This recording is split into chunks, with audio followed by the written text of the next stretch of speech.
Meus cumprimentos a todos. Quero inicialmente dizer da minha alegria e da minha satisfação de estar aqui em Belém pela primeira vez.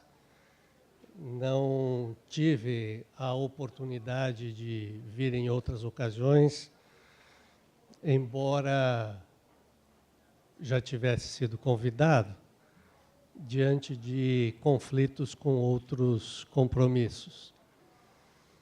Agradeço à Escola Judicial por este honroso convite e aqui estou para debatermos sobre assuntos que vêm nos ocupando já de algum tempo, especialmente diante do advento do novo Código de Processo Civil e de seus reflexos, de seus impactos no processo do trabalho.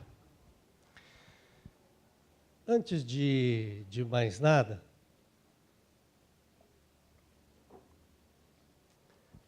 quero dizer que sou bastante cético quando se busca resolver problemas de efetividade, de celeridade, pela simples edição de normas jurídicas. A verdadeira reforma que se faz necessária é a reforma de mentalidade, é a reforma de atitudes, é a reforma de escolhas. Não é necessário que a lei mude para que o direito mude. Basta simplesmente interpretarmos as normas já existentes, considerando o momento histórico em que foram editadas e o momento histórico em que vivemos.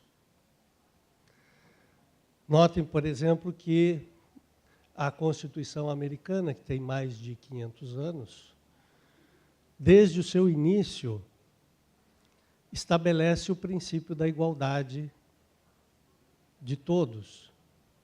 E esse princípio da igualdade foi sendo interpretado ao longo do tempo de modo diferente, sem que a Constituição mudasse. Inicialmente, todos eram iguais, mas alguns eram menos iguais porque se permitia a escravidão. Posteriormente, findou a escravidão, todos eram iguais, mas alguns eram menos iguais, porque ainda assim havia segregação racial. Posteriormente, extinguiu-se, acabou-se com a segregação racial. Todas essas mudanças foram feitas ao longo do tempo de modo interpretativo, sem necessidade de mudança da legislação. Bastou mudar o modo de interpretar. Bastou estar atento às premissas que orientaram a edição da norma e o momento histórico em que se vivia. Portanto, também não tenho grandes expectativas de que o novo Código de Processo Civil modifique em grande parte os problemas de morosidade e de efetividade que temos no direito processual. É bem verdade que a legislação precisa ser atualizada. Sem dúvida, há necessidade de atualização. Ela precisa ser atualizada ao seu tempo, ela precisa ser atualizada para a introdução de novos institutos, de novas ideias e adaptá-la ao momento da contemporaneidade. Entretanto, a principal mudança é a mudança de mentalidade. Nós precisamos romper com alguns dogmas que temos, nós precisamos romper com alguns preconceitos e nós precisamos romper com a simples tradição do fazer por fazer. E, principalmente, não podemos olhar para uma nova norma, como vem agora, com os olhos voltados para o passado. Nós precisamos atualizar o nosso comportamento, nós precisamos colocar em dúvida as nossas escolhas. E a resistência em mudar, ou a resistência ao novo, ela decorre de um comportamento mais psicológico do que jurídico. Nós temos a impressão de que, se nós repetirmos as escolhas, se nós repetirmos os comportamentos, nós teremos o controle das coisas. Vejam que agora se elegeu a segurança jurídica como valor preponderante. E esta segurança jurídica que se escolheu agora é aquela mesma segurança jurídica que decorreu da Revolução Francesa, de uma ideia de constância e de permanência. O direito deve ser previsível e deve ser constante. Isso dá a ideia exatamente do problema psicológico que envolve esta escolha. Da ideia de que, se o direito for constante, previsível, permanente, nós teremos o controle de tudo. Só que a vida não é assim. A vida é dinâmica. A vida é pulsante. Nada é a mesma coisa no segundo imediatamente seguinte. O novo Código de Processo Civil, por exemplo, ele já nasce defasado diante de um processo eletrônico. Ele já está desatualizado, porque a vida não para. Nós queremos ter o controle das coisas, mas sequer percebemos que a cada minuto estamos andando sobre terreno movediço. E por isso é preciso que estejamos atentos a refazer as nossas escolhas, a mudarmos a nossa atitude. Esse tema que abordarei, a prova no processo do trabalho, o amadurecimento da causa e o sistema recursal, não é um tema novo. Não é novidade nenhuma que foi introduzida no novo Código de Processo Civil. Já estava no Código de Processo Civil de 73. E precisamos, ou temos a necessidade, de voltar a tratar deste assunto exatamente pela resistência que há no trato desse assunto. Exatamente pela resistência ou pela falta de reflexão que se tem sobre esse tema e por conta de alguns dogmas, de alguns preconceitos que decorrem de entendimentos estratificados e que necessariamente temos de retomar. Vou tratar inicialmente da teoria da causa madura, depois vou tratar de um outro ponto que por vezes é confundido com a teoria da causa madura, mas que é algo diferente, que é o veto às decisões de mera cassação pelos tribunais. A teoria da causa madura já estava no Código de Processo Civil de 73, no artigo 515, parágrafo 3º. Esse dispositivo dizia o seguinte: nos casos de extinção do processo sem julgamento de mérito, o tribunal pode julgar desde logo a lide se a causa versar questão exclusivamente de direito e estiver em condições de imediato julgamento. O fundamento para a adoção da teoria da causa madura era ou foi a ponderação de valores feita pelo legislador entre a ideia de certeza da obrigação com duplo exame, ou com duplo grau de jurisdição, e tempestividade processual. A certeza da obrigação com duplo exame ou duplo juízo é uma ideia que nós temos do direito romano. O direito romano que nos trouxe a ideia de que a cognição deveria ser exauriente e de que teríamos a possibilidade deste exame exauriente ocorrer em duplo juízo. Só assim nós teríamos ou alcançaríamos um juízo de certeza da existência do direito. A tempestividade processual foi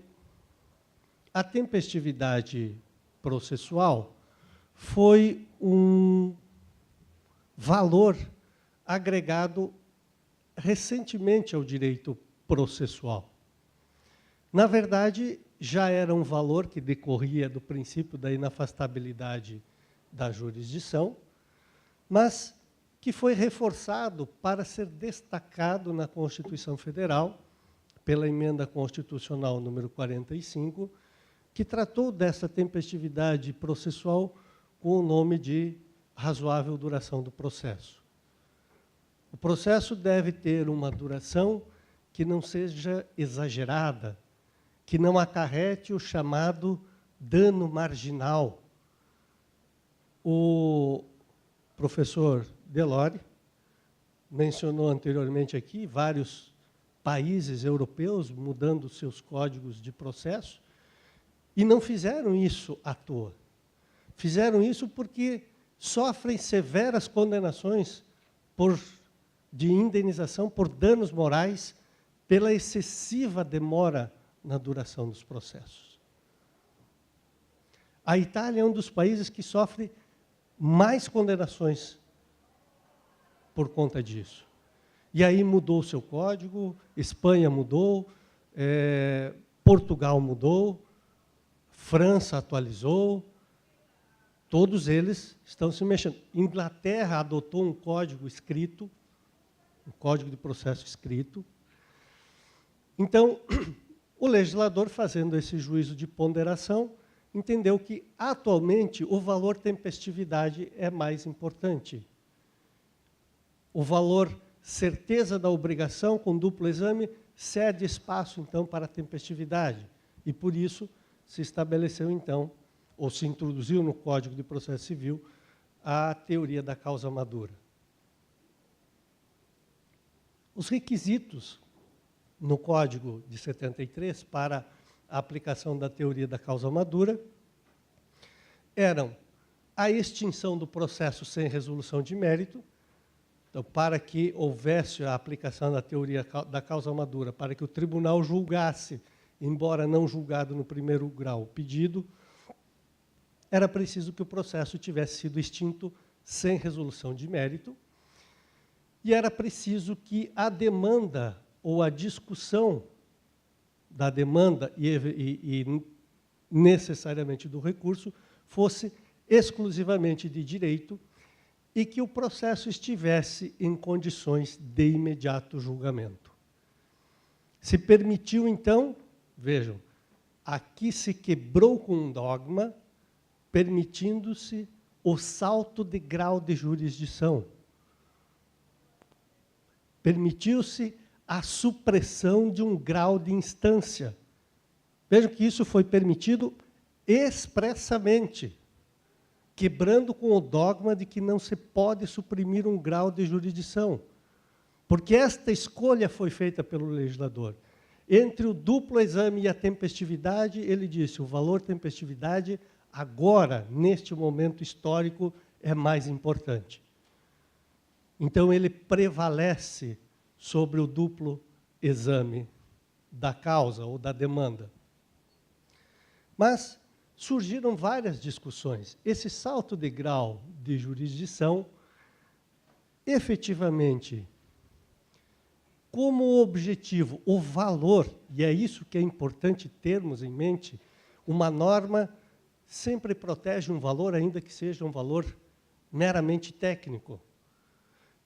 Quando a intenção é proteger o valor tempestividade, fica limitada à adoção da teoria da causa madura apenas para demandas que tratem sobre questões de direito. E a doutrina começou a avançar nisso e começou a dizer, não. Também quando trata de questão de fato. A pedra de toque é a desnecessidade de produção de prova.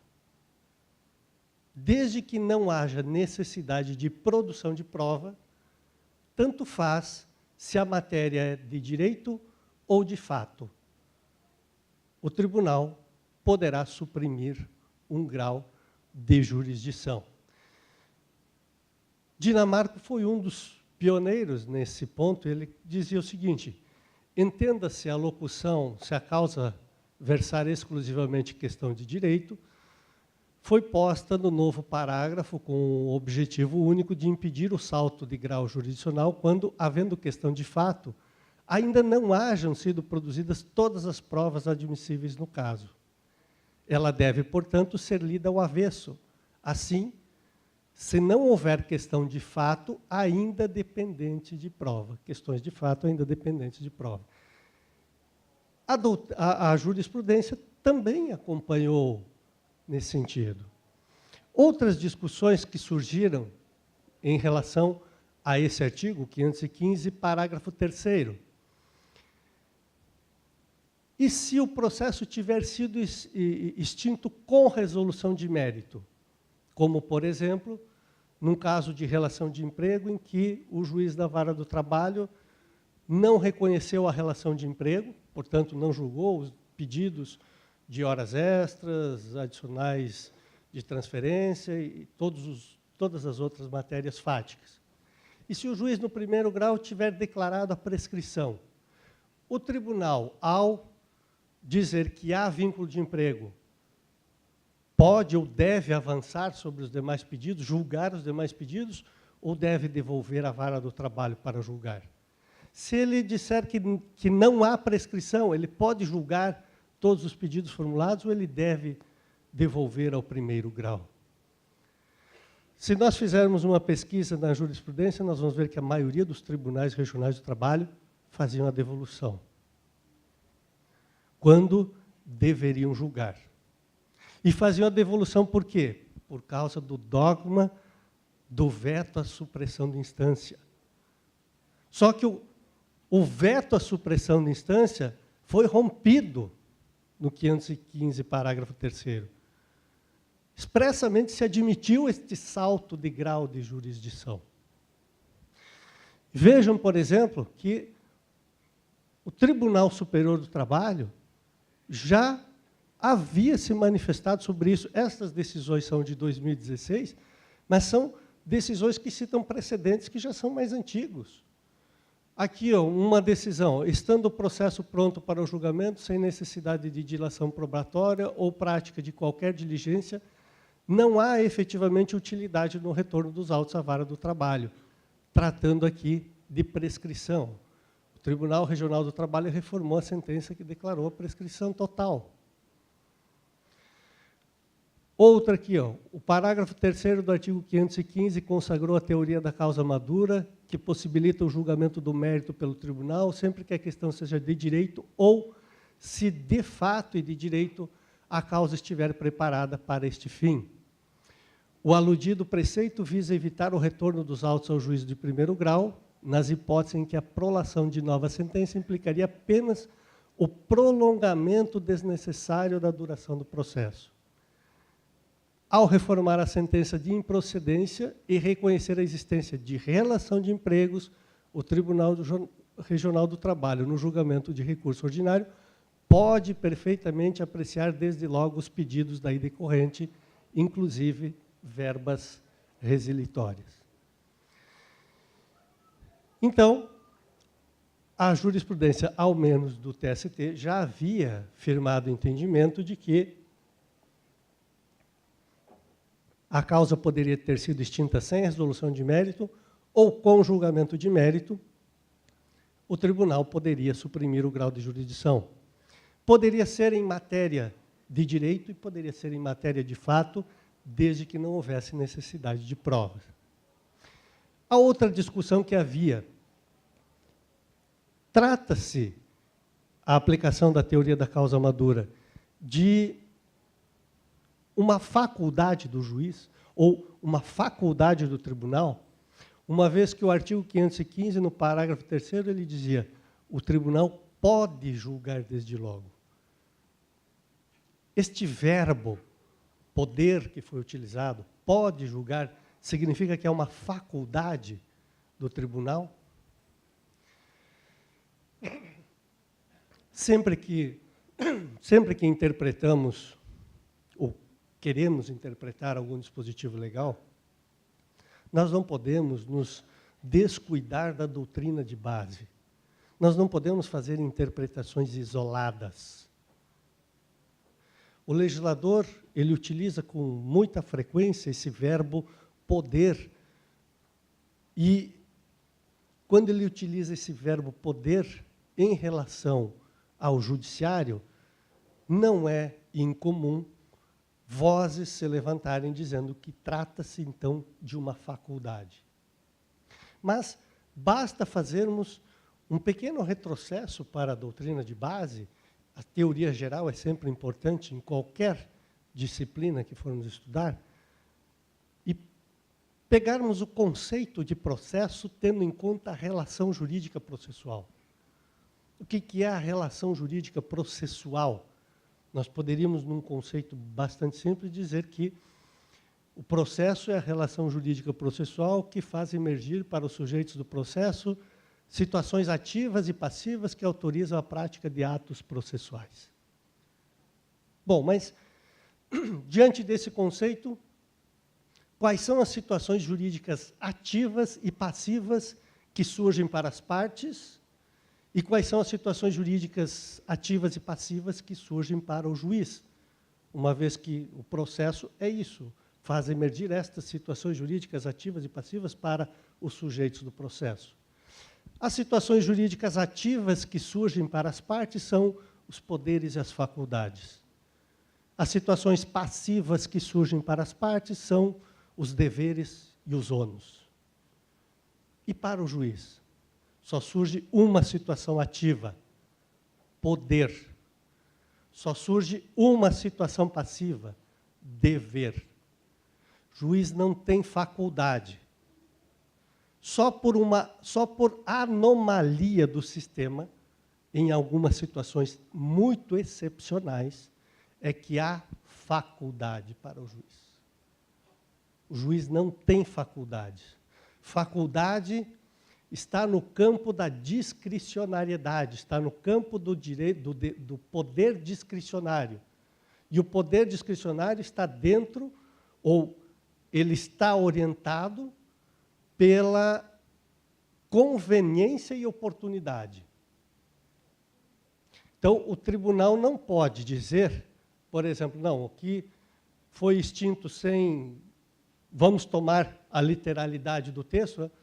O processo foi extinto sem resolução de mérito, a questão é de direito, não há prova a ser produzida, mas agora não acho conveniente o julgamento. Ele não pode fazer isso, não é uma faculdade. Se ele disser que estão presentes os requisitos, ele deve agir. Ele tem o dever de praticar o ato. Portanto, a aplicação da teoria da causa madura não é uma faculdade, é um dever. É um dever porque decorre deste dever o direito das partes à tempestividade do processo. O direito das partes à solução do processo em tempo razoável. E se é um direito das partes, é um dever do Estado, é um dever do tribunal agir. O tribunal tem o dever de julgar. Outra discussão que surgia, o recorrente deve requerer este julgamento? E se ele requerer o retorno dos autos ao primeiro grau? Bom, se é dever do tribunal julgar adotar a teoria da causa madura, trata-se, portanto, de um pedido implícito. Então, se a parte não pediu, pouco importa. Ele entra na esfera de direitos implícitos. Se a parte requereu o retorno dos autos ao primeiro grau, não será atendida, porque é dever do Estado garantir o direito fundamental à tempestividade. E a supressão de um grau de jurisdição, ou salto de grau de jurisdição, está expressamente admitido. Quebrou-se com este dogma de que não se pode suprimir um grau de jurisdição. Com relação à aplicação nos tribunais de superposição, TST, Supremo Tribunal Federal, vou abordar ao final. Bom, a teoria da causa madura, ela provocou, portanto, duas reformas importantes. Uma reforma no conceito de recurso e uma reforma no conceito de duplo grau de jurisdição. A reforma no conceito de recurso foi a de que recurso enunciava-se como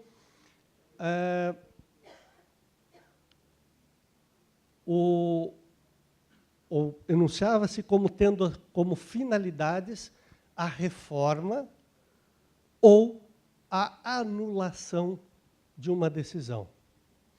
E com a adoção da teoria da causa madura, o conceito de recurso passou a ter como função também o julgamento de pedidos originariamente pelo tribunal. E também acarretou reflexos no conceito de duplo grau de jurisdição, não mais como uma garantia, mas como uma possibilidade, como mera possibilidade da existência de um duplo grau de jurisdição, uma vez que se admitiu o salto de grau de jurisdição ou se admitiu a supressão de um grau de jurisdição. O novo Código de Processo Civil não inovou, portanto, nisso, e tratou da aplicação da teoria da causa madura, no artigo 1013, parágrafo 3º, para dizer o seguinte: se o processo estiver em condições de imediato julgamento, o tribunal deve decidir desde logo o mérito quando reformar a sentença fundada no artigo 485, que é quando extingue-se o processo sem resolução de mérito. Continuam aqui valendo as mesmas premissas que se fazia ao interpretar essa expressão, extinção sem resolução de mérito. E isso fica muito claro no parágrafo 4º, quando ele diz o seguinte: quando reformar sentença que reconheça a decadência ou a prescrição, o tribunal, se possível, desde que não haja necessidade de nenhuma atividade que necessariamente e imprescindivelmente só possa ser praticada no primeiro grau, julgará o mérito examinando as demais questões, sem determinar o retorno do processo ao juízo de primeiro grau. Portanto, manteve a mesma regra, adaptou, levou para o Código de Processo Civil aquilo que o TST já dizia há muito tempo. Os fundamentos, ou melhor, o fundamento continuou sendo a tempestividade processual, como requisitos desnecessidade de produção da prova ou de outra diligência, e dissipou, então, as divergências existentes no Código de Processo Civil de 1973. Tanto faz se o processo será extinto com ou sem resolução de mérito, poderá haver o salto de grau de jurisdição. Trata-se de um dever do tribunal, e aqui vejam que mudou o verbo para dever e não poder. O tribunal deve decidir. Considerou, portanto, como um pedido implícito, e há discussão quanto à aplicação da teoria da causa madura nos tribunais de superposição, no TST, nos recursos para o TST e nos recursos para o Supremo Tribunal Federal. Nos recursos para o TST, isso é possível quando se tratar de recurso ordinário.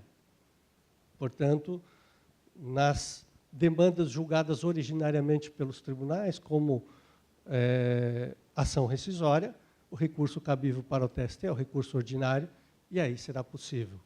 Quando se tratar de recurso de natureza excepcional, de natureza extraordinária, o recurso de revista, o recurso de embargos, o recurso extraordinário, aí o entendimento que prevalece é o de que não é possível a adoção da teoria da causa madura diante da necessidade de pré-questionamento.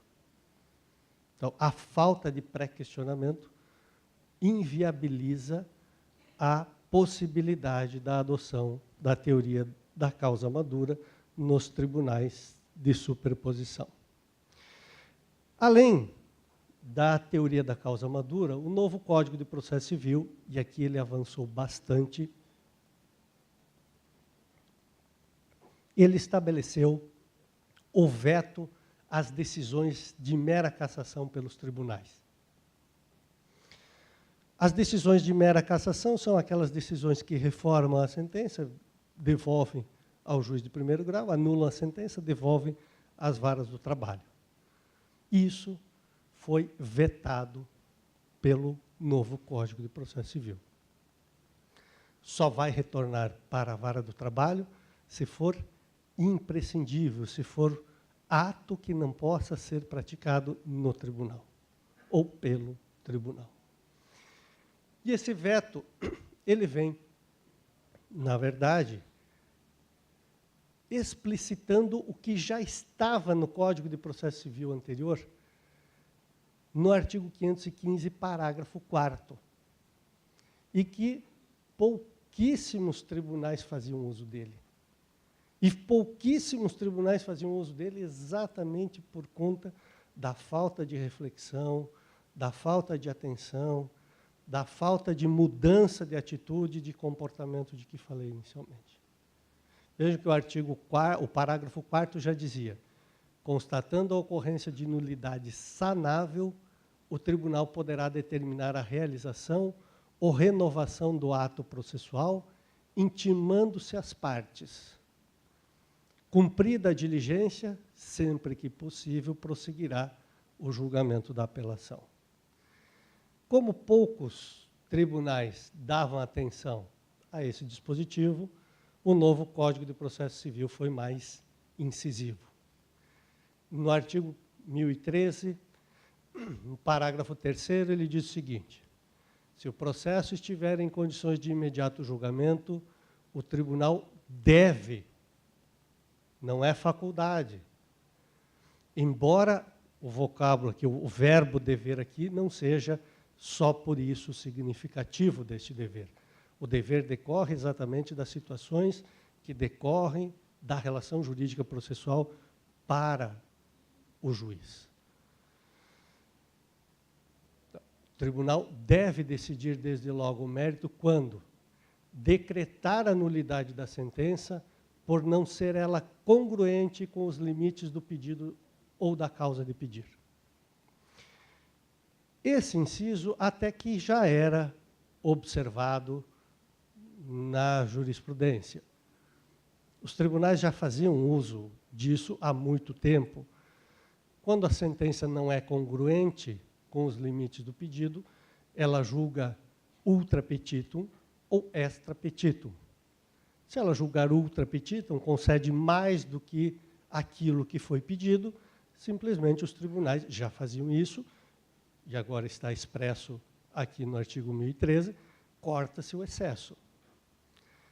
Quando a sentença era extra petitum, julgava coisa diferente do que havia sido pedido, os tribunais simplesmente faziam a readequação. Então, isso não foi uma novidade, foi simplesmente positivação do que a jurisprudência já fazia.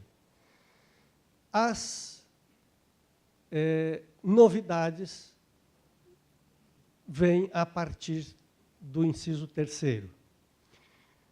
O tribunal, então, deve decidir desde logo o mérito quando constatar a omissão no exame de um dos pedidos. Um dos pedidos feitos na petição inicial não foi julgado pelo juiz. Não foi julgado na sentença. A sentença, portanto, é uma sentença citra petitum.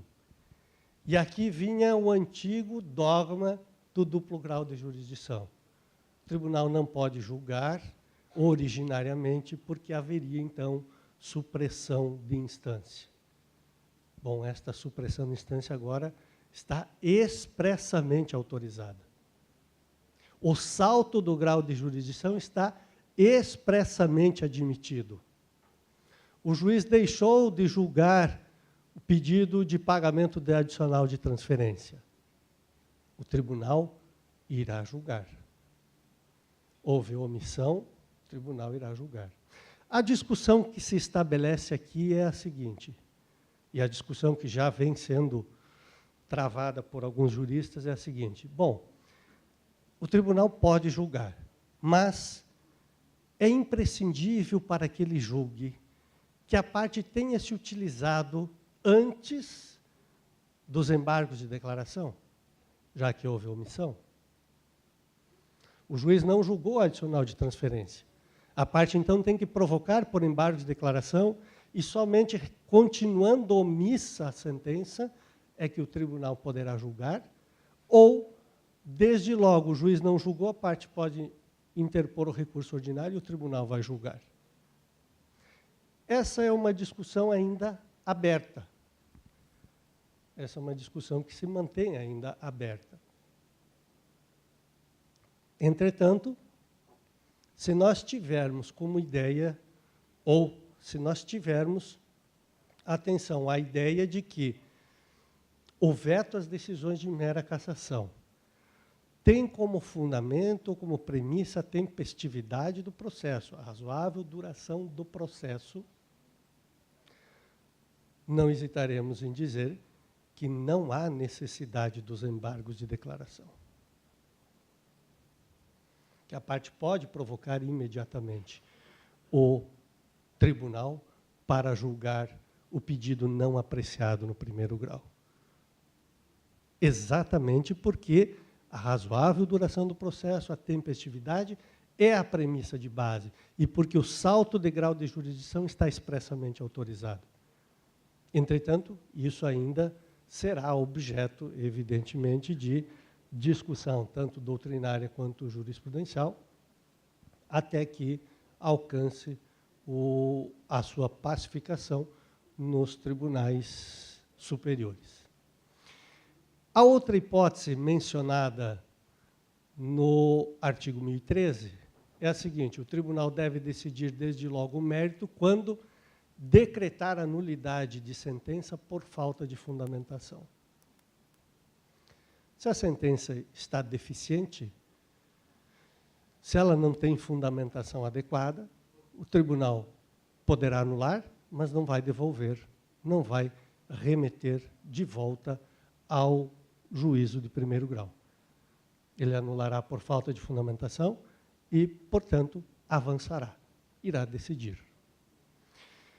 Há uma certa preocupação de alguns tribunais de que, a partir de agora, os juízes de primeiro grau tornem-se irresponsáveis com relação à fundamentação. E aí darão aso a toda a rejeição que há àquelas exigências de fundamentação, aquela exigência de fundamentação que está mencionada no artigo 489, parágrafo 1º. Na verdade, eu não compreendo até agora o porquê da rejeição ao artigo 489, quando ele fala da fundamentação, ele diz a fundamentação, ou melhor, ele conceitua quando a sentença não está fundamentada, porque esse artigo nada mais faz do que explicitar o dever de fundamentação que está previsto na Constituição. No mínimo, o juiz tem que enquadrar juridicamente os fatos, ele tem que definir os fatos, enquadrar juridicamente, dizer por que não vai aplicar um precedente que é vinculante. Também tenho antipatia a isso, mas foi a escolha política que se fez. Portanto, se ele não vai aplicar, ele tem que dizer por que ele não vai aplicar, qual é a distinção que permite que ele não aplique. Esse é o mínimo que qualquer pessoa que vai ao judiciário pretende. Ele quer saber o porquê que ele ganhou, o porquê que ele perdeu. Então, esse é o mínimo que se exige. Penso que essa preocupação dos tribunais é um pouco exagerada, porque os magistrados o são por vocação. Ninguém permanece na magistratura senão por vocação e jamais se tornarão irresponsáveis porque a falta de fundamentação das suas decisões não acarretará mais o retorno dos processos a eles. Ainda,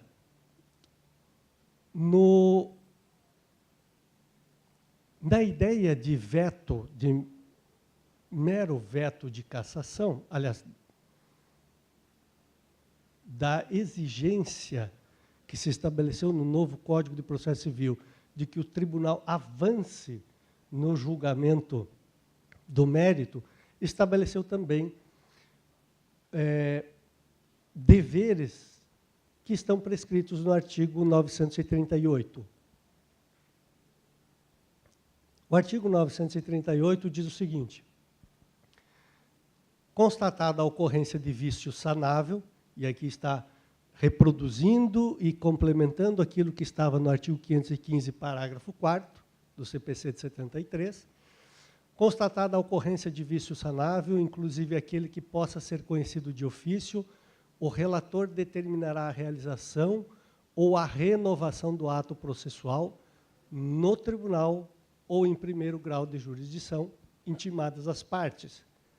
No parágrafo 3º, reconhecida a necessidade de produção de prova, o relator converterá o julgamento em diligência, que se realizará no tribunal ou em primeiro grau de jurisdição, decidindo-se o recurso após a conclusão da instrução. O parágrafo 1º praticamente repete o artigo 515, parágrafo 4º do CPC de 73. Se há alguma nulidade, o relator deve tomar providências para que esta nulidade seja sanada e prosseguir no julgamento. Evidentemente, desde que a nulidade seja sanável. Se se tratar, por exemplo, de uma incompetência absoluta, não há como sanar. Se se tratar de falta de jurisdição, não há como sanar. Se não houver, portanto, uma nulidade insanável, cabe ao relator sanar o recurso, sanar o processo e prosseguir no julgamento, inclusive em relação à prova. Vamos supor que, no primeiro grau, haja um pedido de adicional de insalubridade e o juiz tenha indeferido a prova pericial. Chegou ao tribunal, o relator entende que houve um cerceamento do direito de defesa e que a prova é indispensável para o julgamento daquele pedido. O processo não será anulado e remetido para o primeiro grau.